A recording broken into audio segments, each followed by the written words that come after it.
just love. Source for International. Hello students, welcome to the Source Board learning session on the topic the cell. This is the second part for the subject biology for grade 6 students. So as you know, Source Board is one of the leading names help students in their life goals through schooling, sports and life skills. So let us start our class.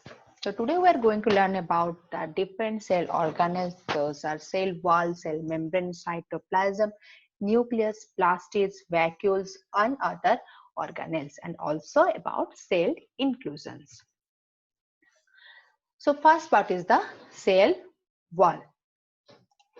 The cell wall is a rigid outermost layer made of the complex substance that is called cellulose, because cell wall is only found in the plant cell. It is non-living structure and is present only in plant cell. The cell wall gives shape and rigidity to the plant cell and protects the internal organelles. It allows free movement of substance in solution to enter the and leave the cell. That's why this is known as freely permeable membrane. So cell wall is the freely permeable membrane which allows the entry and exit of all substance without any disturbance or hindrance. Then come to cell membrane, which is found both in animal and plant cells, which is thin and flexible. It is also known as plasma membrane. It holds the content of cell together and gives shape to the cell. The cell membrane is a selectable permeable membrane since it allows the entry of certain substance and restrict the entry of other substance. So cell membrane is a selectable permeable membrane. Then come to cytoplasm. Cytoplasm, as you know, protoplasm is made of cytoplasm and nucleus. So cytoplasm is a semi-solid and jelly-like fluid containing a mixture of water, salts and other organic compounds. Living cytoplasm is always in the state of motion because the organelles, the cell organelles which is present in the cytoplasm, they are always in a motion. In the cell biology, the cytoplasm is all of the material within a cell enclosed by the cell membrane except the cell nucleus. The material inside the nucleus and contained within the nuclear membrane is termed as nucleoplasm. Come to the nucleus. The nucleus is the largest and most prominent of a cell's organelle. The nucleus is generally considered the control center of the cell because it stores all the genetic instruction for the manufacturing proteins. Interestingly, some cells in the body such as muscle cells contain more than one nucleus, which is known as multinucleated cell. Other cells such as mammalian red blood cell RBC do not contain any nuclei at all. So in RBC, there is no nucleus.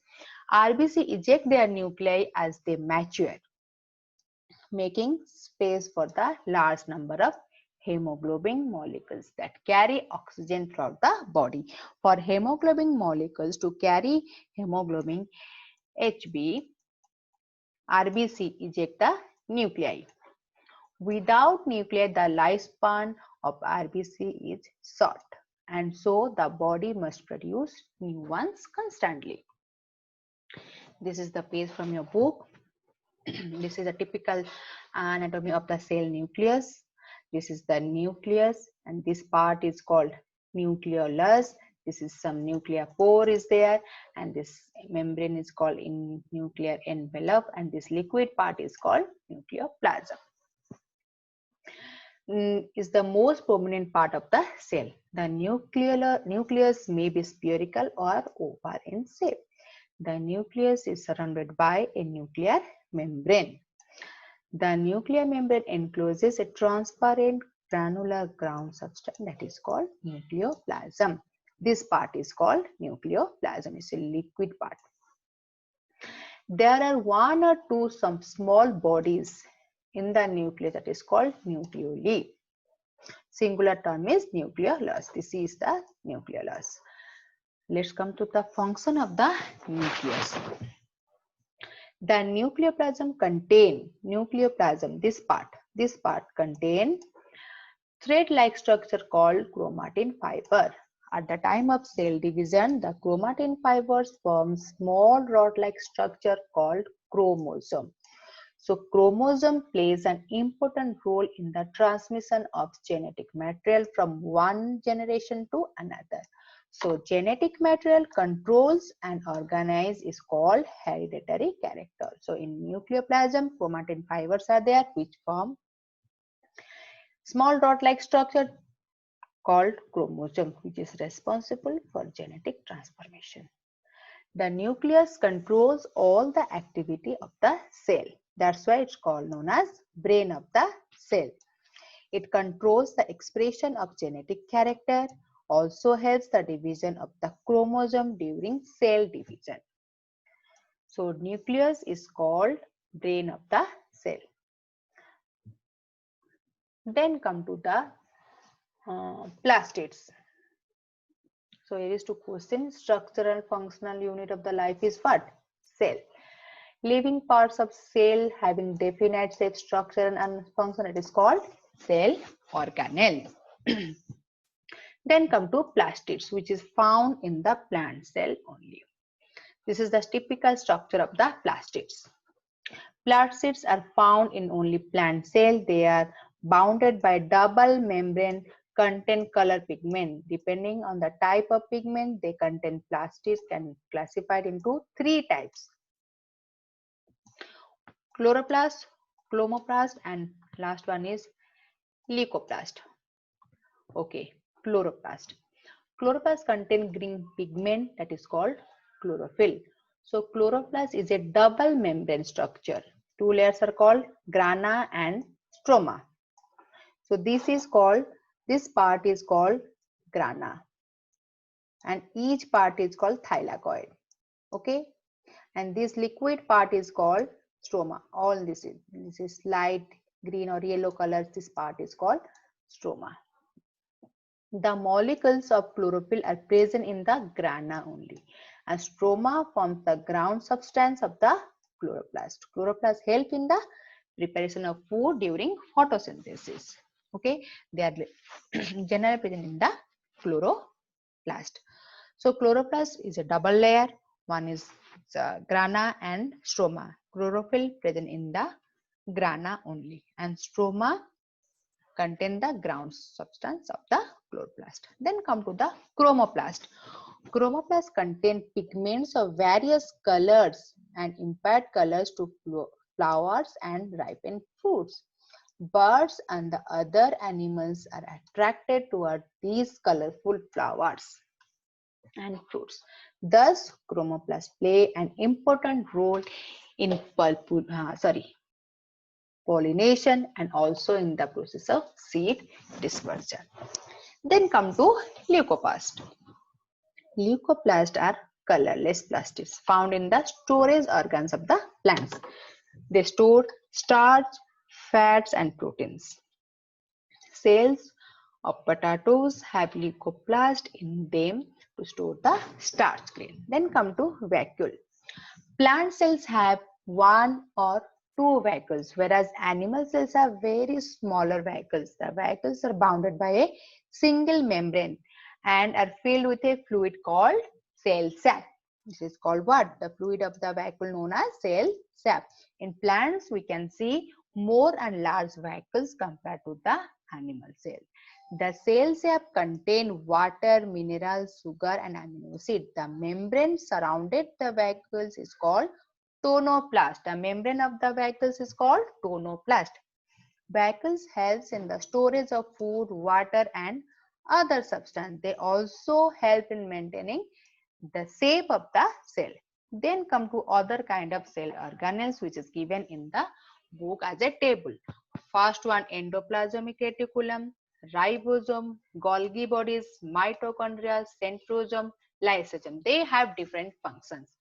Endoplasmic reticulum supporting framework of the cell connect the nuclear membrane with the plasma membrane.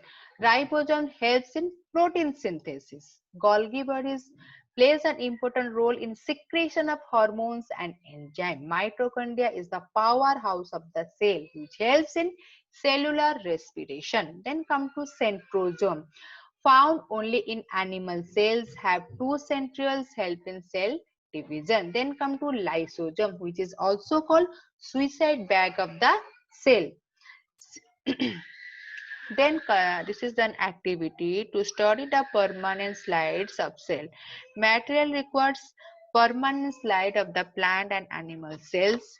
Microscope procedure.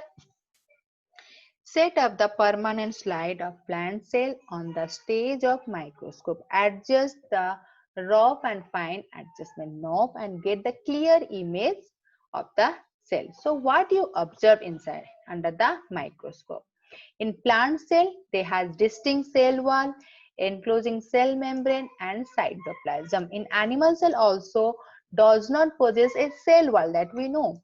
The cell membrane here encloses the cytoplasm, a dot-like nucleus also visible. So this is the clear picture is given in your book, the differentiation between the animal cell and the plant cell. This is animal cell, this is the plant cell. So next, let's come to cell inclusion. Cytoplasmic inclusions are divided intracellular non-living substances that are not bound by the membrane.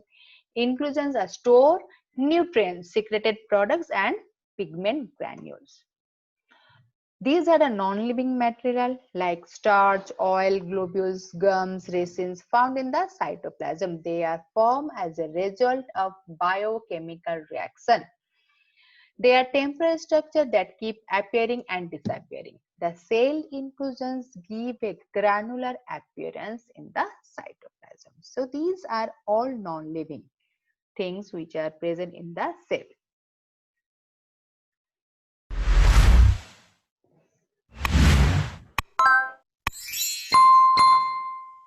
You can see this one in YouTube channel and you can subscribe this one. So this is the end of the session. Thank you.